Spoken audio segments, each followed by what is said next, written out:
Okay, continuing along. So we got a little bit into that cantilever. Now, this is pretty important. We've been through so much, and it just would be a shame if we didn't touch on this, and they breeze right through this. Modeling floor by face. This floor modeling method is used when you have generated an in-place mass or loaded a mass family. After you assign mass floors to a mass, you can use the floor by face method to assign and manage updates to floors. As I'm about to show you, this type of face-based modeling is discussed in greater detail in Chapter 9, Advanced Modeling and Massing, and they didn't go into it nearly enough. So I'm just going to do something really quick. I'm going to go to a new construction. I could do yeah, I guess I could do that. No, but then there's no floors set. I'm going to do a new project, and I'm going to do a construction template. I'm going to hit OK. Just bear with me here. This is in the architectural floors command. If you remember, there's a few of them in here. Floor architectural, depending on who takes ownership of it first. The floor structural, which we discussed. Now we have floor by face. Converts a mass floor into a floor of the building model. Before you can use the floor by face tool, you must select the mass and use the mass floors tool to create mass floors. So it didn't really go into that much. So let's just do that. Let's go to component mass in place. And let's just call this a mass. Hit OK. REVIT has enabled the show mass mode because the visibility graphics had it shut off. And if we remember, we could select, we can create a form. So let's just do something simple like just a regular rectangle. And select it. And let's just make sure we're on level 1, right? We're on level 1. I'd really rather this go down to the basement, but that's okay. Yeah, you know, I'm not happy with that. Because if we think about this, this mass should, depending on your superstructure, how this is going to lay out. So we're on level 1. Why don't we go down to the basement slab and take a look here. If we go in elevation, you'll see we put our mass here. Why don't we put our mass at the bottom of the footing, negative 10 feet? So why don't we cancel? Let's go to, when I say top of basement slab, right? Top of footing, I should say. Let's go to top of footing for a second. So we're in the top of footing level. And if we go to architecture, component, model in place, mass, OK, mass 1. Let's do a quick rectangle.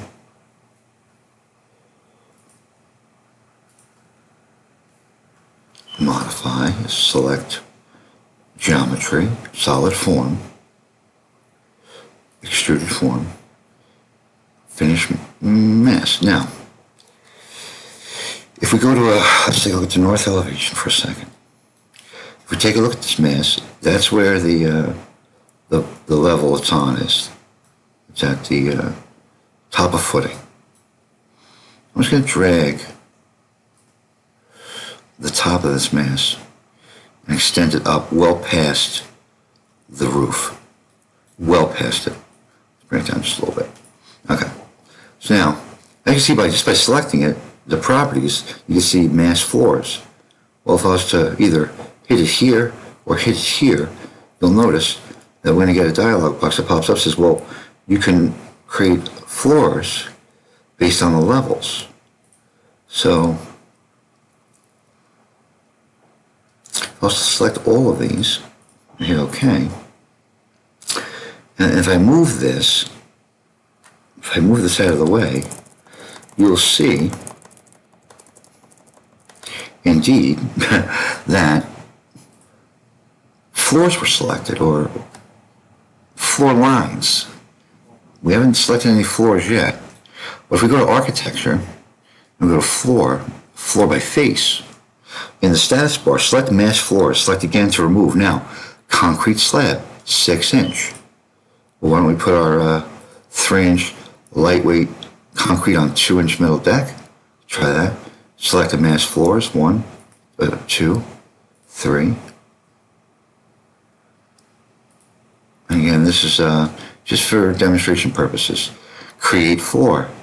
Creates elements from the selected mass faces. These elements don't automatically update if you change the mass face. To update the elements, use the Update to Face tool. So let's just create the mass floors. And now, if we look, they're actually floors now. They're floors. If we select them, you'll see they have the same properties as the floors that we created prior. And you can see now, you could take some, it derives some building information out of it. So I don't want to skim through that. It's a 4-sentence paragraph, but it doesn't go into the demonstration of it.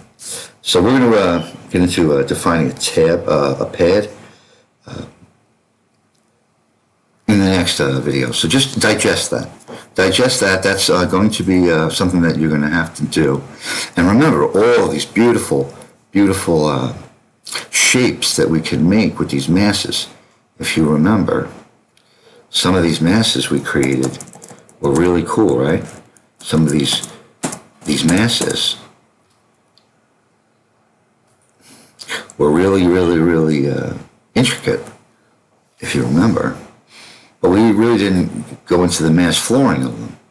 If you remember, we created this contorted torsion mass. But if you select a mass, you'll notice it's a form. So if we were to, it's no longer a mass. You can see how there's mass floors in it, right? There's already mass floors. So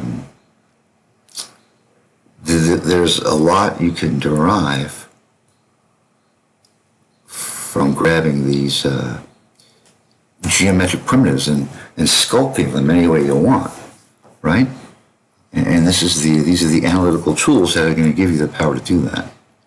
Just keep that in mind, because you can create anything you want, and they will want to create anything they want.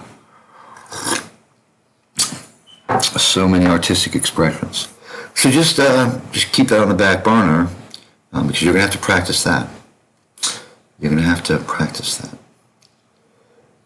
So that seems like a good spot to stop this one. I'm not doing this all day. It's Sunday. I'm going to eventually chill out. I'll maybe define the pad after that. And then I'm going to get into slab edges. And using the pick method, well, I think we've been doing that relatively well. Use your pick